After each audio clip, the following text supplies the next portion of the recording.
नमस्कार मामिस किचन को आपन को बहुत बहुत स्वागत। आज आम तैयारी करवा ओडिशार एक फेमस आइटम देसी चिंगुड़ी घांट। से गोटे पैन नहीं जाइए किसी तेल गरम करनी।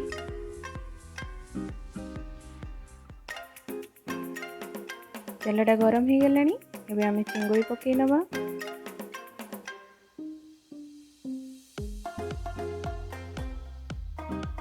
ये मु छोट छोट चिंगुड़ी नहीं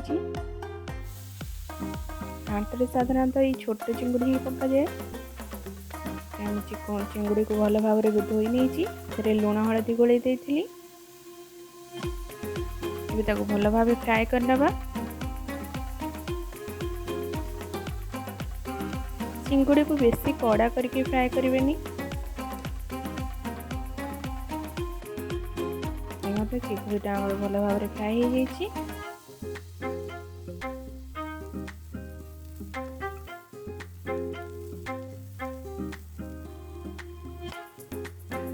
यापर मुझे गोटे प्रेसर कुकर नहीं कली से काटिक रखा बैगण कखारू आलू कटिकी पोटल कदली एवं किसी सारू नहीं जी।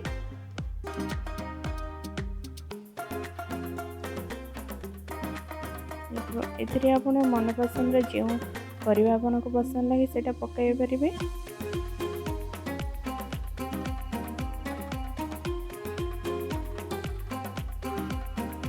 साधारणतः घांट तरकारी ओडिया मानकर बहुत फेवरेट। मु पानी देदेली हलदी गुंड देदेली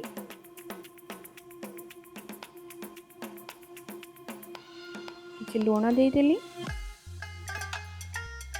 प्रेसर कुकर को बंद करनवा। प्रेसर कुकर रे 3टा हुइसिल आसला पर्यंत रखिबा मीडियम फ्लेम रे। 3टा हुइसिल आसी हमर। एबे हम पैन रे टिके तेल गरम करनवा।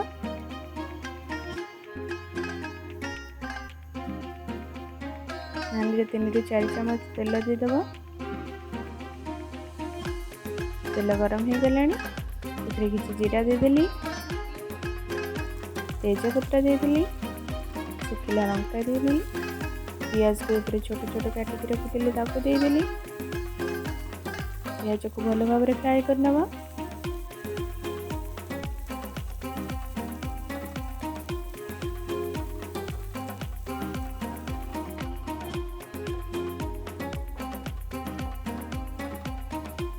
पियाज टिके फ्राए हो सारे टमाटो काटी टमाटो देदेव।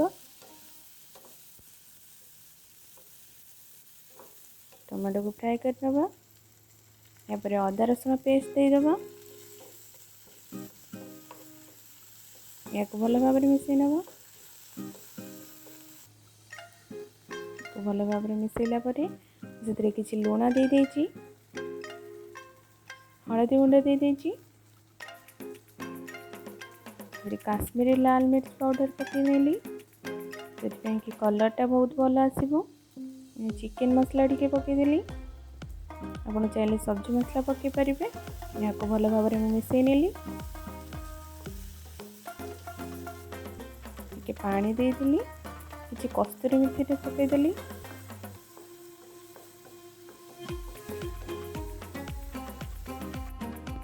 देखो ये तरकारीटा भल भाव सीझी जाइए।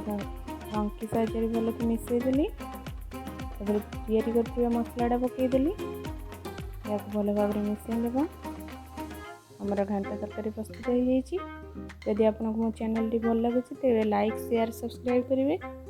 शेष चिंगुड़ीटा पकई नेली या भल भाव मिसई नेली। बढ़िया भाव हो चिंगुड़ी घांट।